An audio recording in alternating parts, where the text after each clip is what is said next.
నాకు భార్య అక్కర్లేదు, నాకు వివాహమే వద్దు, నేను సపరేట్గా ఉంటాను అని అనకండి. కొద్ది కాలం బాగానే ఉంటారు, దాని తర్వాత వస్తుంది అసలైన పోరాటాలు. అది బాగా ఏలుతూ ఉంటాడు. అందుకనే సమాజముగా కూడటము మానకుడి. ఇద్దరు ముగ్గురుగా కూడటము, ఇద్దరు ఒకరు 1000 మందిని తరిమితే ఇద్దరు ఎంతమందిని తరుముతారంట? 10,000 మందిని తరుముతారంట. 3 పేట్ల తాడు సులువుగా తెగిపోదు. ఒకవేళ మీరు పడిపోతున్నట్లయితే ఈ రీతి సమాజంగా వచ్చినప్పుడు ప్రార్థనలో బలపడతారు. మీ స్నేహితురాలో మీ స్నేహితుడో దేవుని ఆత్మచేత నింపబడిన వారైతే మిమ్మల్ని బలపరుస్తారు, లేవనెత్తుతారు, ధైర్యపరుస్తారు, ఎంకరేజ్ చేస్తారు. నువ్వు ఇలా ఉండకూడదని మరలా మిమ్మల్ని పైకి లేపగలుగుతారండి. అందుకని అవసరము, సమాజంగా కూటం అవసరము, ఈ రీతిగా సంఘంగా రావటం అవసరము, మీరందరూ మీ కుటుంబాలతో కలవటం అవసరము. కుటుంబాలు వేరైపోతున్నాయి, సంబంధాలు లేవంటే make it effort to meet them. మరలా కలవండి, మరలా సంతోషంగా ఉండండి. భేదాలు వస్తాయి, విభేదాలు వస్తాయి, మనుషులు అనగా వస్తాయి. అసలు రానే కూడదు అని అంటే కుదరదు. మనుషులు అనగా పోరాటాలు వస్తాయి, భేదాలు వస్తాయి, కోపాలు ఉంటాయి, జెలసీస్ ఉంటాయి, అన్నీ ఉంటాయి. కానీ అవన్నిటిని అధిగమించి తట్టుకొని సహించుకుంటూ ఓడ్చుకుంటూ భరించుకుంటూ కలిసిమెలిసి ఉండటమే దేవుడు నేర్పించింది మనకి. యేసయ్య మనల్ని అలాగ వదిలిపెట్టేయాలంటే ఎప్పుడో మనం అనాథలుగా ఉండేవాళ్ళమండి. అవునా కదా? నువ్వు ఇంకోసారి పాపం చేస్తే నేను వదిలిపెడతా అంటే దేవుడు, ఈరోజు మన పరిస్థితి ఏమై ఉండేది? ఇంకోసారి నువ్వు నీ భార్యను అలాగ తిట్టు, నేను వదిలేస్తాను అంటే ఏమైపోయి ఉండేది? ఇంకోసారి నువ్వు ఈ రీతిగా ప్రవర్తించు, ఈ చూపు చూడు, ఇంకంతే నేను వదిలేస్తానంటే దేవుడే వదిలేదండి. దేవుని బిడ్డలుగా మనం ఇంకా ప్రేమ చూపించాలండి. ఈరోజు we will face all these circumstances. కానీ దేవుడు అంటున్నాడు, దాని నుండి బయటికి రా. అన్నీ నెగిటివ్గా ఆలోచించద్దండి. ఏది చేసిన వారు తప్పైన ఉద్దేశంతో, చాలామంది సస్పీషియస్ స్పిరిట్, ఈ సస్పీషియస్ స్పిరిట్ కూడా ఒక ఆత్మ. సస్పీషియస్ స్పిరిట్ అంటేనే ఆత్మ కదండి, అనుమానించే ఆత్మ. ఎంత మంచి అయినా చేయండి. ఒకవేళ భర్త తేక మంచి గిఫ్ట్ తెచ్చాడు భార్యకి, అయితే భార్య అనుకుంటుంది, ఇన్నేళ్ళు లేవు ఈయనకి ఇంత ప్రేమ, ఎక్కడి నుండి ఇంత సడన్గా ఇంత ప్రేమ వచ్చింది అంటే ఈయన ఏదో తప్పు చేశాడేమో, ఈయన ఏదో అక్రమ సంబంధం పెట్టుకున్నాడేమో, లేకపోతే ఇది ఏదో ఫిషీగా ఉంది అనేసి అక్కర్లేని సందేహాలు వస్తుంటాయి ఆమెకి. అలాగా ఆ ఆలోచన లోపల మూడి ఏం చేస్తుందంటే ఒకానొక సమయాన్ని బర్స్ట్ అయ్యి అంటది, నువ్వు అంతగా ప్రేమ చూపించావంటే, నువ్వు నాకు గిఫ్ట్ తెచ్చావంటే, నీకు ఏదో ఉందంటే అసలు ఇంకోసారి ఆ భర్త ఏమని తెస్తాడా అండి? తేడు. ఈరోజు ఈ అనుమాన ఆత్మ చాలామంది జీవితాలని, కుటుంబాలు ఏలుతూ ఉంది. ఎంత మంచి చేసినా మంచి కనపడదు, ఎంతగా త్యాగం చేసినా త్యాగంగా కనపడదు. ఏదో దురుద్దేశం ఉంది అనే ఆలోచన చాలామందిని వెంటాడుతోంది. But God wants to free you today. God wants you to have a clear conscience. శుద్ధమైన మనస్సాక్షి ఉండాలని. వారు ఎంత చెడైన ఆలోచన కలిగినప్పటికీ శత్రువుల్ని కూడా మిత్రులుగా మార్చే దేవుడు అంట. హల్లెలూయా. ఒకవేళ దురుద్దేశముతోటి వచ్చారేమో మీ దగ్గరికి, కానీ మీలో నా ప్రేమ, మీలో నా ఆప్యాయత, మీలో నా తగ్గించుకునే స్వభావము అవన్నీ చూసినప్పుడు ఇంత చెడు చేయడానికి నేను పూనుకున్నాను, కానీ వీరిలో నా మంచితనము నన్ను చేయకుండా ఆపు చేస్తుందని ఇలాగా చేయాలండి. హల్లెలూయా. అట్టి కృప దేవుడు మనకు అనుగ్రహించాలి. ఈరోజు దేవుని సన్నిధిలో వారు పంటికి పన్ను, కంటికి కన్ను అన్నట్టు కాకుండా వారు ఎట్లా ఉన్నా పర్వాలేదు, నేను మాత్రము దేవుని ప్రేమను చూపిస్తాను. Aunt you tired? నిజంగా ఎంతకాలం ఇంకా డిప్రెషన్లో ఉంటారండి? ఇంకెంతకాలం ఈ వేదనలో ఉంటారండి? ఇంకెంతకాలము ఈ అసూయతోటి జీవిస్తారంటే? ఇంకెంతకాలం ఇన్సెక్యూరిటీలో బ్రతుకుతారు? ఇంకెంతకాలము నిజమైన సంతోషం లేకుండా బ్రతుకుతారు? దేవుడు అంటున్నాడు, విడుదల పొందండి. అవును, మనం అంత్య దినాల్లోనే ఉన్నాం. అవును, మనం ఆయన రాకడ కోసం సిద్ధపడి ఉండాలి. కానీ దేవుడు అన్నాడు, మీరు కేవలము పైనున్న వాటి దానికోసమే నిరీక్షణ కాదు, ఇక్కడున్నంత కాలము ఆనందించుడి, ఫలించండి, అభివృద్ధి పొందండి. నేను మిమ్మల్ని ఆనంద భరితులుగా చేయాలని ఆశపడుతున్నానంటే నాకు ఇదేం వద్దు, నేను ఆ పరలోక రాజ్యం కోసమే.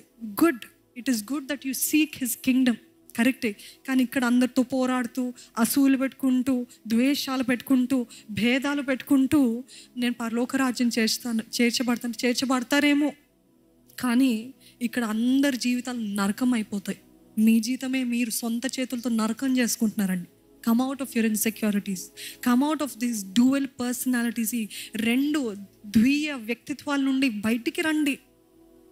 దేవుడు అంటున్నాడు, you have to be tired అంట. మనం టయర్డ్ ఉండాలండి. You have to get fed up. ఇంకా నాకు చాలు, ఈ కృంగుదల అనే ఆత్మ చాలు, ఈ ద్వేషం అనే ఆత్మ చాలు, ఈ అసూయ అనే ఆత్మ చాలు, ఈ అభద్రత భావం అనే తలంపులు, ఈ ఆలోచనలు, ఈ ఆత్మ చాలు. ఎవరైనా దేవుడు దీవిస్తే నేను వారితో దేవుని స్తుతిస్తాను, వారితో పాటు దేవుని మహిమ పరుస్తాను. నేను వారి బట్టి ద్వేషించను, అసూయపడను.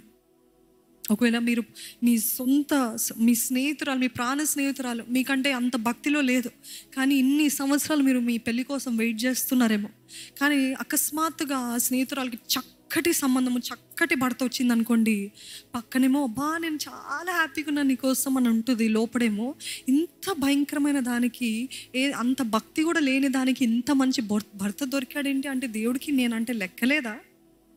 అంటే దేవుడికి నేనంటే ఇష్టం లేదా? ఇంతకాలం నుండి మొరపెడుతున్నా, కన్నీరు విడుస్తున్నా, దొర్లుతున్నా, సాష్టాంగపడుతున్నా, నా జీవితం పట్టించుకోడే అని దేవుని పైన విరుద్ధమైన ఆలోచనలు కూడా చాలామందికి వస్తూ ఉంటాయండి. నిజంగా ఎవరైనా మీ పక్కనున్న వారు, మీ పొరుగు వారు దీవించబడుతున్నవారంటే దాన్ని బట్టి మీరు దేవుని స్తుతించండి. మీ సంతోషాన్ని బట్టి, మీ యథార్థమైన మనస్తత్వాన్ని బట్టి దేవుడు ఇంకా మిమ్మల్ని బహుగా దీవిస్తాడు. హల్లెలూయా, హల్లెలూయా. దేవుని రాజ్యాన్ని, నీతిని వెతికిన ఎడల సమస్తము అనుగ్రహిస్తాడండి.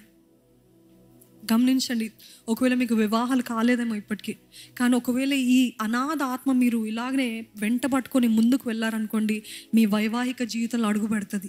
మీ వైవాహిక జీవితంలో మాత్రమే కాక మీరు గర్భము ధరించుకున్నారనుకోండి, ఆ గర్భఫలము ఆ బిడ్డల్లో కూడా ప్రవేశపెడుతుంది. ఎలాగ తెలుసా అండి?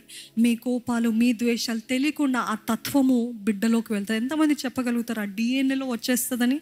You all know. మన బిడ్డలు ఎవరిలాగా చేస్తారు? ఎక్కువ మనలానే చేస్తారు. వారు ప్రవర్తించే విధానం ఎక్కడిది? మనలానే. 50% అట్లీస్ట్, ఒకవేళ 50% వాళ్ళ వ్యక్తిత్వం అయినప్పటికీ 50% తల్లిదండ్రులదే.